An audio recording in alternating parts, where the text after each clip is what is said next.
Hello mga viewers, subscribers, followers at mga damador sa Luzon, Visayas, Mindanao. Welcome na naman muli dito sa programa natin The Secret Victory in Dama Game.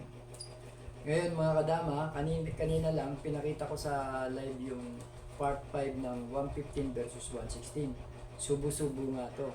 Ngayon dito naman tayo sa YouTube, kaya part 6 na tayo. Ito mga kadama, 115 tayo. Nag 116 siya, sumubo tayo, pinakain natin siya, kumain siya ng 315, kain tayo ng 214, kumain siya ng 216, kumain tayo ng 414, pinakain niya tayo ng 1614, tsaka sinayang tayo ng 73, binigay natin ng 214, nag 83 tayo, nag 116 siya, nag 314 tayo, 313 siya, 7-2 tayo. 16-13 siya, nag 5-1 tayo. Nag 8-3 siya, nag 12-7 tayo. Wala na tayo dun sa part kanina ng umiikot. Ito na, iba na to mga kadama. Tapos na kasi tayo dun. Kaya itong part 6 na to, marami namang sinusuotan to. Diyan, after natin na mag 12-8, 12-7, sabihin marami na siyang binabawal na tira. 10-6, 11-6, yan, 3-14, bawal na yon. Kasi malalamangan natin siya.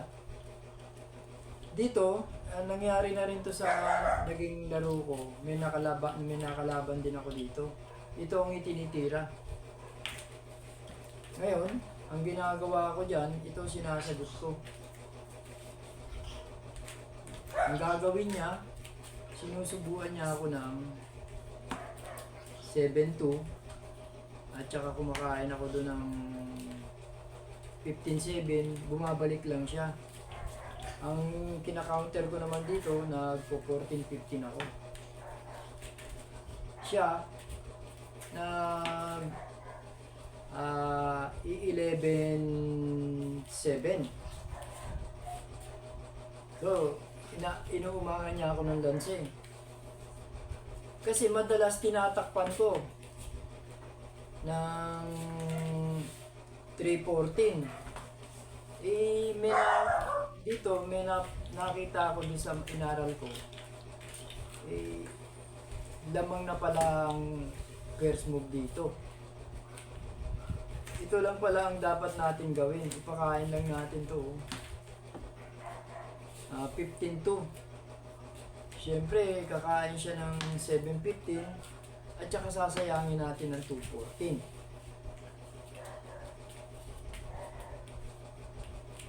Dito sa part na to, ayan, tinignan ko na umikot yung tirahan, hindi na gahol yung puti.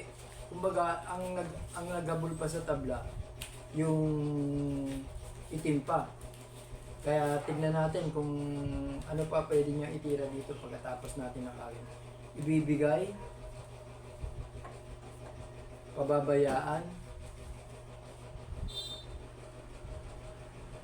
Kung pababayaan niya, nakaposisyon na tayo doon.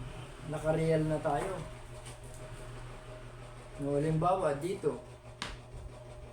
Yan. At saka dito siya tumira.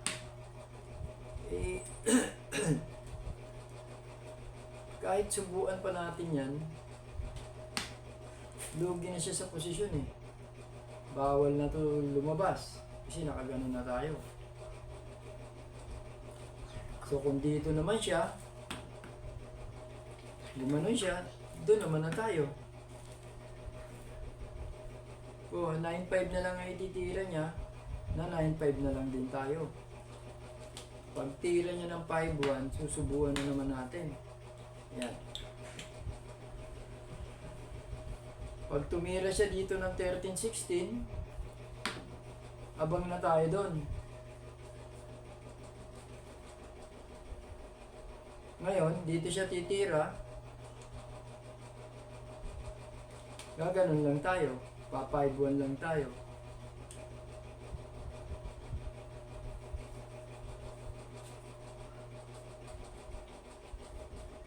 So, kung doon siya, ganun na tayo. So, dito siya. So, lamang. Ito yung resulta ng tirahan. Sa tagal-tagal ko nang nilalaro yung tirahan na to, ngayon ko lang naaral na yun lang pala ang best move na gagawin natin. Kung sakaling dumaan doon. Kung hindi natin napansin yung padibaldi ng 15-2, tayo naman ang masusuot sa alanganin doon. Kasi gamay ko na yung tirahan na yun. Ang daming pasikot-sikot na tirahan na yun.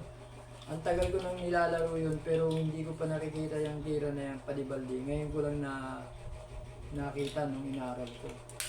Kaya mga kadama, ito yung part 6. Kung meron kayong makakalaban na ganyan, sigurado siya na yung maghahanap ng tabla niya. Kaya mga kadama, tapos na tong part 6 natin sa 115 versus 116 subo-subo. Siguro bukas naman sa part 7 tayo. Sige, see you soon.